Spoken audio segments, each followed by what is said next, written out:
ஒரு மாருதி செல்லிரியா ஒன்று போட்டிருக்கேன் பாருங்க. 2020 மாடலு, 3 ஓனர் வண்டி. வண்டியில் பார்த்தீங்கன்னா எஃப்சி இன்சூரன்ஸ் எதுவும் இருக்காது. லைஃப் டேக்ஸ் வண்டி, பர்மிட் கரண்டில் இருக்கும். வண்டி சிஎன்ஜி வித் பெட்ரோல். வண்டி இன்ஜின் ரொம்ப குவாலிட்டியாக இருக்கும், ஏசி நல்லா இருக்கும், பாடி லைன் தெளிவாக இருக்கும், உள்ள இன்டீரியர் சீட்டு கவர் எல்லாமே நல்லா இருக்கும்.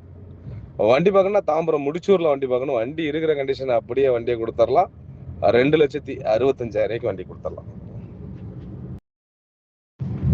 ஒரு மாருதி செல்லிரியா ஒன்று போட்டிருக்கேன் பாருங்க. 2020 மாடலு, 3 ஓனர் வண்டி. வண்டியில் பார்த்தீங்கன்னா எஃப்சி இன்சூரன்ஸ் எதுவும் இருக்காது. லைஃப் டேக்ஸ் வண்டி, பர்மிட் கரண்டில் இருக்கும். வண்டி சிஎன்ஜி வித் பெட்ரோல். வண்டி இன்ஜின் ரொம்ப குவாலிட்டியாக இருக்கும், ஏசி நல்லா இருக்கும், பாடி லைன் தெளிவாக இருக்கும், உள்ள இன்டீரியர் சீட்டு கவர் எல்லாமே நல்லா இருக்கும்.